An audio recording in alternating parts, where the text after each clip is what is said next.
Hi ACLCA, my name is Molly Saylor. I'm a sustainability specialist and data analyst for the city of Fort Collins.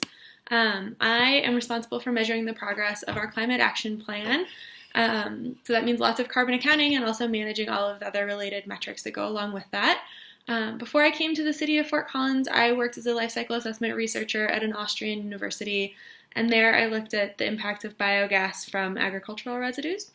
And since coming to the city, I've had the pleasure of supporting a few different LCA type projects that have been in support of our waste reduction and recycling and climate action efforts.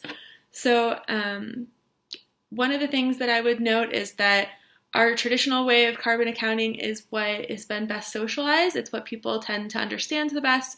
And that has been no small feat. The city of Fort Collins has been doing climate action for 20 years. So we're very fortunate that that makes a lot of sense to our staff and our leaders. I don't know that that's the case everywhere.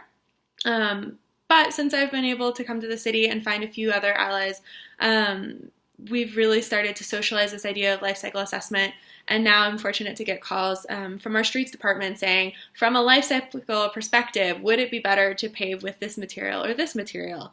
How could we think about that? Or to be able to support questions like, we have this waste stream and we're trying to explain to the community why we do this versus this. Can you help us put a life cycle perspective to those talking points? So that's been really great that we've been able to come, I think, to a place where we understand the limits that our traditional community carbon accounting can offer us, and then also understand where life cycle assessment and life cycle thinking can support us as well. And I would say that we've come a long way with life cycle thinking, and I think that we've been able to take some sort of generalities that I think the life cycle assessment sort of industry has gleaned over the years and try to put that more into our talking points. Where we, I think, have struggled a little bit is to implement life cycle assessment as a true comparative assessment into the work that we do. And we've had a couple of successes and also a couple of things that we've learned along the way. So in terms of the pros, I would say that it really, of course, does allow us to look beyond our boundaries. Our community carbon accounting, of course, wants us to stay more within our city limits, and that is where we have the majority of levers. So for that purpose, our community carbon accounting does great. It's when we start getting questions from our community about, how do our goals around electric vehicles and electrification influence other parts of the world? People are worried, for example, about batteries. And so from that perspective, we are being pushed to tell a more global story, and I think life cycle assessment could help us do that.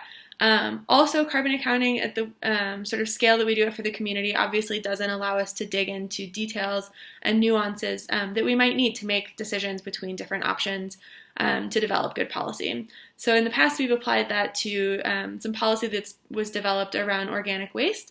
So that was one of our big successes around that. We also learned, though, that people aren't used to looking at life cycle assessment results, and that took some definite learning for us as an organization of how to present those results in a really high level and simplified way while still being able to show that we've done our due diligence in the details. A few of the other challenges that we've seen in this space, other than just really needing a lot of extra additional skill building in-house, interpretation support, and socialization, is that cities don't have access to any of the literature.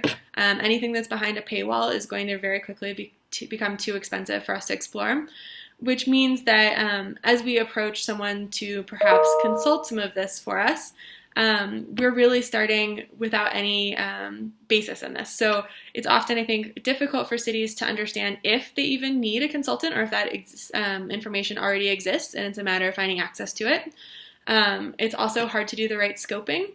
I think that's a question not just of things being behind a paywall, but also of the expertise, whether you happen to have someone in-house who knows about life cycle assessment and can help understand what can it do, what can't it do, and how much is enough LCA. I think we've seen other cities that have struggled to get the right amount, that have scoped their projects incorrectly and gotten too much or too little. And then, we've seen a little bit of a tension with wanting to have, for a city like Fort Collins that does a lot of their data work in-house, wanting to have their hands more in it on an iterative and longer-term basis, which is something that just the nature of perhaps working with a consultant will make difficult because that tends to provide a really great snapshot at a point in time. However, as the city might develop policy, there could be certainly reasons to iterate over years, and that can be just a challenging a challenging relationship that's not typical for a consultant-city relationship.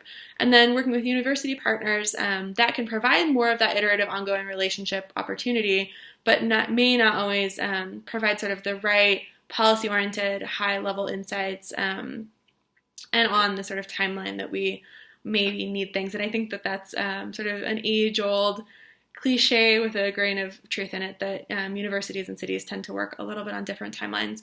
I think that certainly for both of those concerns, there are bridges available there, but that we need to start thinking about things from how a city approaches this, because life cycle assessment has been certainly most focused for years on supporting companies. So how do we shift that to be more able to serve a policy perspective? And so I think all things considered, the City of Fort Collins is going to continue growing its LCA thinking and its hopefully application of assessments. And we hope that other cities will also start to play in this space, and that our partners bringing the analyses to the table will also help us look at this from ways that we can adapt to a place that really makes LCA serve policy. So I hope you all have a great ACLCA conference, and feel free to get in touch if you have any questions about what I've said here. Thanks.